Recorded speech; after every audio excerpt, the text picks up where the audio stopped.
Transformative and restorative approaches to justice. Critical justice is the criminological theory that focuses on revealing the core reasons for crimes. One of the peculiar features of this approach is that it centers on the untraditional understanding of criminal intentions.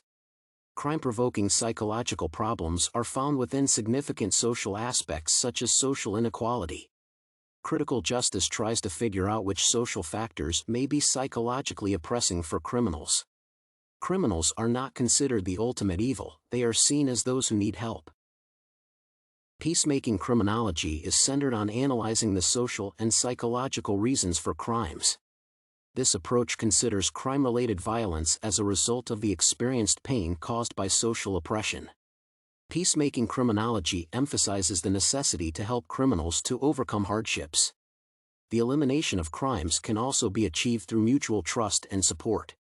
This approach highlights the idea that violent punishments contribute to more violence in society. The main problem of criminal justice is society's order. Ruth Morris considers such practices as changing the political systems to achieve democracy and building the networks for compassion as essential factors of criminal justice.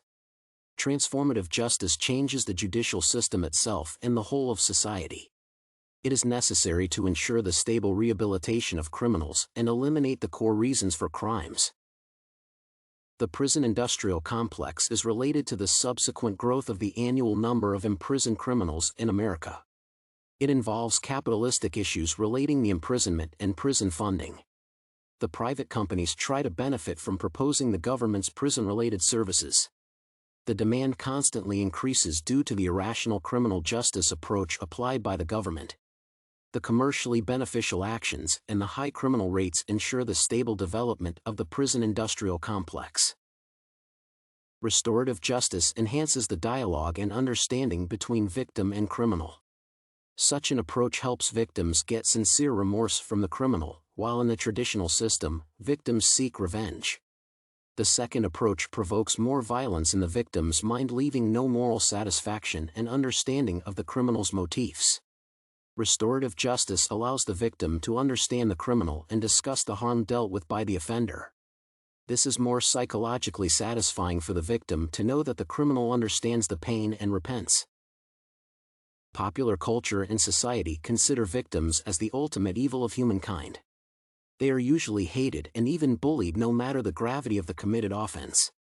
Many believe that the severe punishment of criminals contributes to decreasing crime rates by threatening people and preventing them from wrongdoings. People also highlight that the balance of good and evil is restored by punishing criminals within a particular society. There are only a few practices of restorative justice known in the world. Even though such an approach proved to be more efficient than the traditional punishment system, people often avoid it.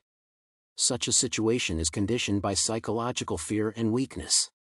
People's nature requires one to see that good is superior to evil, which is a crime. Understanding the motifs of criminals and their psychology often seems too dangerous and overcomplicated. Many even emphasize that criminals have no right to be accepted and understood. From a personal point of view, the main obstacle to restorative justice is the human fear of the unknown. People avoid understanding phenomena that are different from their traditional worldviews. If any restorative justice program were implemented in large-scale practices, the criminal justice may become adequate and rehabilitation-oriented. Understanding, acceptance, and mental help for a criminal is the only way to fight the core reasons for crime. Rehabilitation, not punishment, will contribute to solving the crime problem.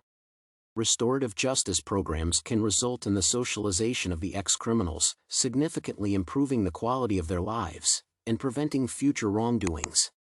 This approach will minimize the crime rates and develop society's collective thinking, helping to overcome fear.